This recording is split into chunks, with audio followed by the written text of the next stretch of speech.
Yesterday, Ukraine marked Independence Day, and joining me now for the latest on that, as well as yesterday, the 6 month marking since the war in Ukraine began. And joining me now for the latest on that is Rudik. She is a Ukrainian MP and leader of the Ukrainian Galos Party.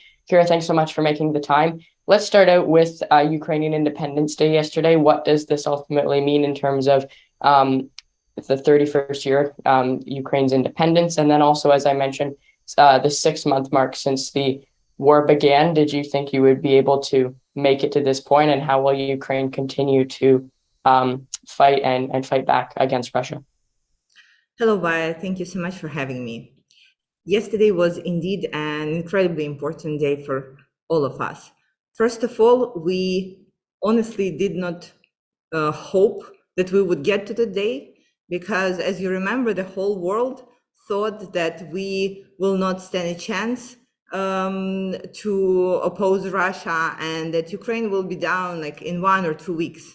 So yesterday was an important moment for all Ukrainians, because we said we are here, we are alive, we are resisting, and we will continue pushing Russians back, restoring our sovereignty and freedom.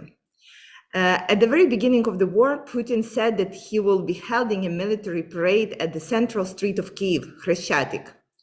And so, because we were not able to do the parade for the security reasons, we had an exhibition of the destroyed Russian military machines and weapons, and with the claim that these are the only weapons that will get to the central street of Kyiv.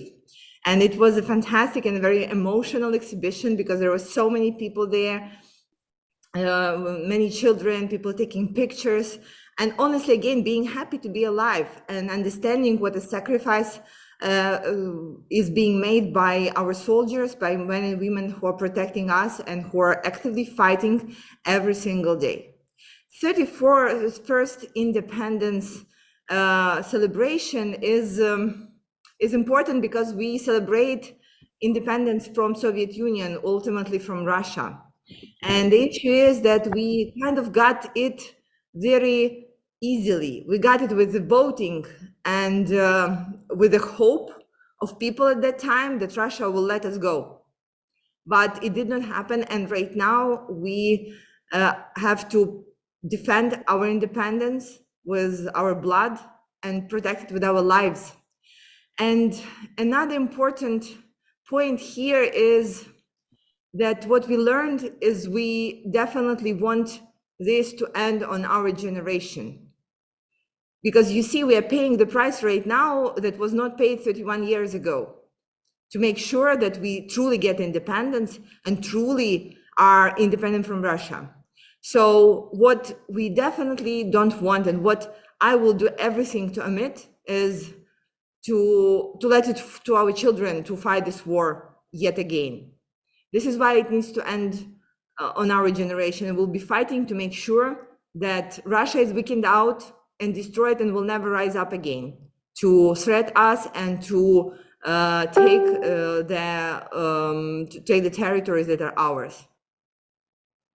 What's your message directly to the Kremlin and directly to Vladimir Putin? They obviously, probably going into this war, were a lot more confident than they seem to be now. You underestimated Ukrainians, and you still do not realize how much you underestimated us. And then lastly, just what is it being like on the ground there right now in Ukraine, and what is, I guess, the ultimate sense as to how motivated Ukrainians are to continue pushing back against Vladimir Putin? Well, I'll start from the last one. It's people are exhausted. We were not taught how to live during the war, but people have the tremendous resolve and tremendous ability to fight and move forward with the fighting. We have the latest polls that are saying that 80% of Ukrainians saying we want to restore our territories to 1991. So take back everything that Russia took. And we do not agree on any compromise. We do not want peace. We want victory, because we know that peace does not work with Russia, because they will break their word at any point. And this is extremely important because after 6 months of atrocities, of suffering, of moving and being replaced, of death, of pain, people still are saying there is something that is more important than us. There is something that more important than my own suffering. It is my country, my people, my nation. And this is what we are fighting for, and we will continue the fight. That I'm sure of. Being on the ground in Kyiv is, it's summer in Kyiv. We are all getting ready for an extremely complicated autumn and winter. And this is why every sunny day I'm thinking, well, we will be remembering it with warmth. We were warned that Russia will be attacking Ukraine severely on the Independence Day, and they did. And that's why last night I spent with my family under the stairs, where we have our shelter, where we spend the most time of the first months of war.